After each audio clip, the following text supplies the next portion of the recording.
ဒါတွေဆိုလို့ရှိရင်ဒါကိုတို့ဟိုပါပေါ့တစ်ခေါက်ဘိုးပေါ်မှာတစ်ခေါက်ဘိုးကိုတို့ print ရိုက်ပြီ print ရိုက်တာတစ်ခေါက်ဘိုးပေါ်မှာ print ရိုက်ပြီးမှကိုတို့ဒါဒီ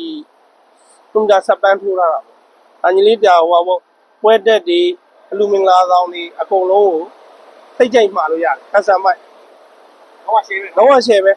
အခုတို့ဒါတနေ့ကုန်မှဒါတပန်းပဲကြတာတနေ့ကုန်တပန်းကြအောင်တော့မနေထိုးရတာလုံးဝအမြင့်လိုက်တည်တတ်မယ်အခုနောက်ပိုင်းမှာကိုတို့လောက်တာအမြင်လိုက်ပေါ့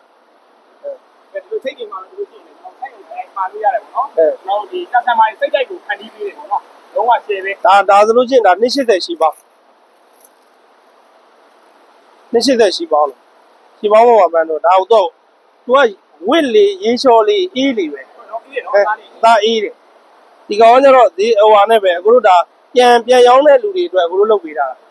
ပြန်ရောင်းမဲ့ဆိုင်တွေအတွက်တွေပါလေအခုတို့စိတ်ကြိုက် order ပြင်လို့ရတယ်အခုအများဆုံးလုပ်ပေးတယ်ကွန်ပျူတာဆက်ကအလုံး20ကျော်ရှိတယ်စက်တွေကအများကြီးပဲဆိုတော့အများကြီးပဲ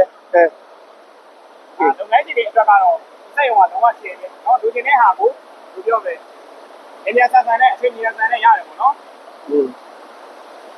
ဒီပြမှာလုံးဝမပူပါဘူးပေါ့ကျွန်တော်တို့ဆိုရင်ဘာလုပ်ငန်းကြီးတွေဘာစုံရတယ်ဆိုလို့ရှိရင်ဟိုပစ္စည်းအရန်ရောင်းရတယ်ဒါပေမဲ့ပစ္စည်းကအပေးနိုင်တဲ့နေရာတွေမှာကြာလို့ရှိရင်တိုင်တွေပတ်တယ်ပေါ့နော်အခုဆိုလို့ရှိရင်လူချင်းတစ်လောက်ကိုလူချင်းတဲ့ပုံစံကိုထုတ်ပေးတဲ့အတွက်လုံးဝ share ပဲကျွန်တော်ကတော့အကြံပေးတယ်ဒီစိတ်ကိုလည်းလက်တွဲဖို့ပေါ့နော်အများကြီးလာခဲ့လို့ရတယ်စိတ်ကြိုက် order တင်လို့ရတယ် digital printing ယူမလားကွန်ပျူတာစက်ပန်းလို့ယူမလားကြိုက်တာပြောပန်ပန်နေလည်းရှိတယ်နော်ဟုတ်ကဲ့